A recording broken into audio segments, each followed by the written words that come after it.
every other hole, we're going to put another zip tie, okay? And we're going to put some fun ruffles and zhuzh this up a bit. So there you can see my zip tie in, and it's going to go over top of every other poof, okay? You're going to take and cut. Now this mesh I'm going to use as the ruffle. You need 8 pieces. I'm going to cut this about 20 inches because I have about a half a roll left, so I do have a lot left. I'm going to cut it 20 inches. And you can either do like a woodland ruffle, or I actually prefer just a plain old ruffle. Okay, so we're going to use curl up, and I put something heavy down at the end so it doesn't keep curling on me. And I'm just going to bring the edge of my ruffle in just about an inch. Okay, fold it in about an inch, and then I put a clip on it, and then I'm going to flip it around. All right, and then we're going to do the same thing down here, about an inch. And then we're going to start ruffling right up the center. Now it's easy to find the center when you have a mesh like this. I'm just going to pinch or pleat and drag. So you're going to take your finger and thumb, grab mesh with your pointer finger, pull it into the center, and do that all the way down the center. So you're just kind of dragging and pulling your mesh like that. Now you only want to do this on a table with a tablecloth because you'll get all the tablecloth scrunched into your ruffle. But once you get to the end, this is what it looks like. Okay, I'm going to use this downwards, okay, my ruffle. And why I'm going to use it downwards is that if this frays these edges, I don't want the fray to be seen. So if I used it up like this, if there's a few frays, you might see those strings. If I face it down, if it has a bit of fray, not a worry.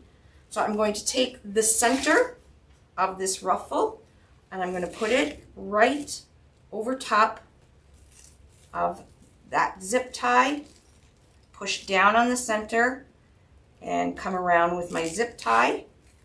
Make sure both sides are even.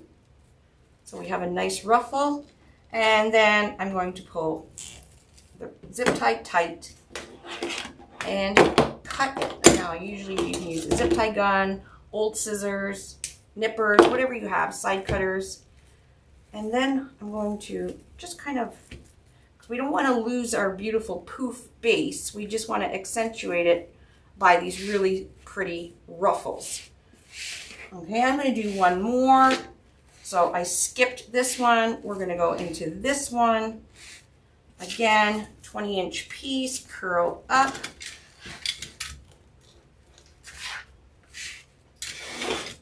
Bring that end in about an inch.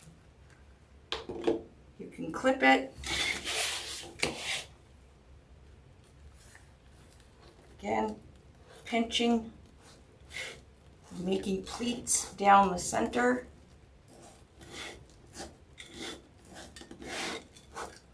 Until you get to the end, bring that end in. There's our ruffle. Again, keeping hold on the center. We're going to flip it over, and I'm going to put it right in the center. Now, if you want to do ruffles with ribbon tails, you may want to go over top of that zip tie that we used for the poofs. You may want to go over top with a pipe cleaner. Then you can put your ruffle in, and then you can come back and put your ribbon tails on top of that.